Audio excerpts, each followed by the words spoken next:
Oke, coba deh, kalau dengar kata Iran, apa yang langsung kepikiran? Pasti nggak jauh-jauh dari berita soal sanksi, ya kan?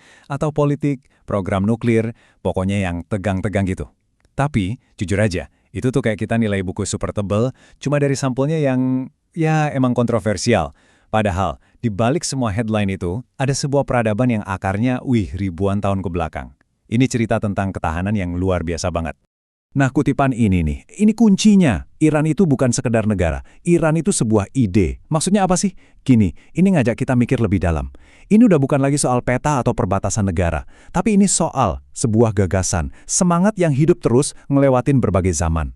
Jadi fokus kita kali ini bukan geopolitik yang gonta-ganti, tapi soal ketahanan budaya yang abadi. Jadi, pertanyaannya, apa sih rahasianya? Kok bisa peradaban ini kayak nggak bisa digoyahin gitu? Nah, ternyata ada beberapa pilar utama yang jadi penopangnya, bahkan pas dihantam badai paling gede sekalipun. Penasaran kan? Yuk kita bedah satu persatu. Oke, untuk nemuin jawabannya, kita harus time travel dulu nih, mundur jauh ke belakang. Jauh sebelum negara-negara yang kita kenal sekarang ini ada. Fondasi pertama ketahanan Iran itu udah ditanam, dan kokoh banget. Dan fondasi ini unik, bukan terbuat dari batu, tapi dari sesuatu yang lebih kuat, kebanggaan dan identitas. Lihat deh garis waktu ini. Ini bukan sekedar deretan tanggal biasa. Ini tuh bukti nyata ketahanan. Coba bayangin, mulai dari kekaisaran Persia yang super megah, terus jelep ditaklukkan Alexander Agung. Lanjut lagi ada penaklukan Islam, sampai akhirnya revolusi Islam modern. Di setiap titik ini, harusnya kan ceritanya udah kelar ya, tamat. Tapi buat Iran, ini semua cuma jadi babak baru.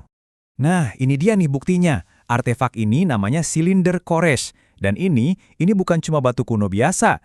Jauh sebelum dunia modern rame-rame ngomongin HAM, dokumen ini tuh udah jadi semacam deklarasi hak asasi manusia pertama di dunia. Gila kan?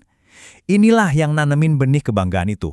Jadi menjadi orang Persia, itu artinya jadi bagian dari sesuatu yang besar, yang adil, yang bermartabat. Inilah perisai pertama mereka, identitas yang kuat. Oke, pilar kedua. Nah, yang ini nih, ironis banget, tapi justru di sini letak kehebatannya. Kemampuan unik mereka buat menaklukkan kembali para penakluknya. Tapi bukan pakai pedang, melainkan pakai budaya. Kita lihat contoh pertama ya, waktu ditaklukkan Yunani. Alexander Agung itu sampai bakar Persepolis loh, simbol kebanggaan mereka. Secara logika, ini harusnya udah game over. Tapi yang terjadi malah kebalikannya. Para penguasa baru dari Yunani ini sadar, wah gak bisa nih kita ngatur wilayah segede ini tanpa sistem mereka. Akhirnya, mereka malah ngadopsi sistem administrasi dan budaya Persia yang emang udah canggih banget. Jadi, Persia boleh kalah di medan perang, tapi ide-ide dan budayanya itu yang menang. Pola yang sama kejadian lagi berabad-abad kemudian, waktu penaklukan Arab membawa Islam. Tentu, ini perubahan besar dari sisi keyakinan, itu jelas. Tapi coba perhatiin apa yang nggak berubah. Mereka memeluk Islam, tapi mereka nggak mau melepaskan bahasa mereka, bahasa Farsi. Nah, bahasa inilah yang jadi bentengnya, jadi perisai yang ngejaga puisi, sejarah, dan jiwa mereka tetap Persia. Nah, mempertahankan budaya ini ternyata efeknya lebih dari sekedar bertahan hidup. Justru dari sinilah lahir pilar kita yang ketiga, sebuah DNA intelektual yang jadi bahan bakar buat zaman keemasan ilmu pengetahuan.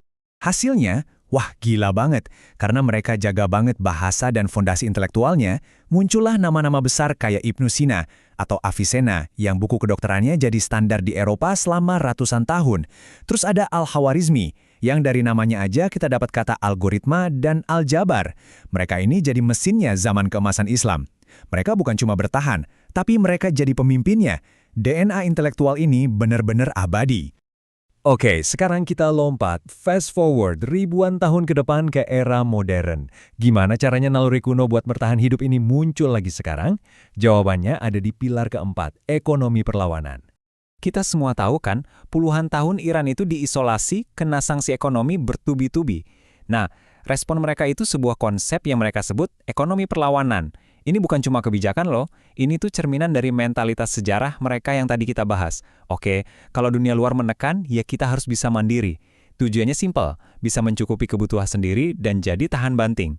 Dan ini bukan cuma teori di atas kertas. Lihat aja bukti nyatanya. Mereka bisa ngembangin teknologi militer sendiri, produksi obat-obatan penting sendiri, sampai menjalankan program energi nuklir yang ya kita tahu kontroversial itu.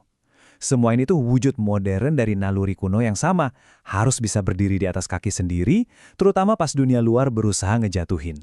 Dan akhirnya, pilar kelima. Pilar yang mungkin paling nggak kelihatan tapi bisa jadi yang paling kuat. Ini bukan soal militer, bukan soal ekonomi, tapi ini soal sesuatu yang menopang jiwa mereka, puisi. Di rumah-rumah orang Iran, itu biasa banget nemuin buku puisi karya penyair kayak Hafez dan Rumi diletakkan persis di samping kitab suci. Ini nunjukin kalau puisi buat mereka itu bukan sekadar hiburan atau seni. Di tengah tekanan politik dan ekonomi yang berat banget, puisi itu jadi nafas hidup. Jadi sumber kekuatan spiritual yang ngejaga jiwa mereka tetap waras dan hidup. Jadi kalau kita rangkum semuanya, mulai dari kebanggaan kuno, kemampuan menaklukkan penakluk, DNA intelektual, ekonomi perlawanan, sampai kekuatan puisi, semua ini ngerucut ke satu kesimpulan kuat.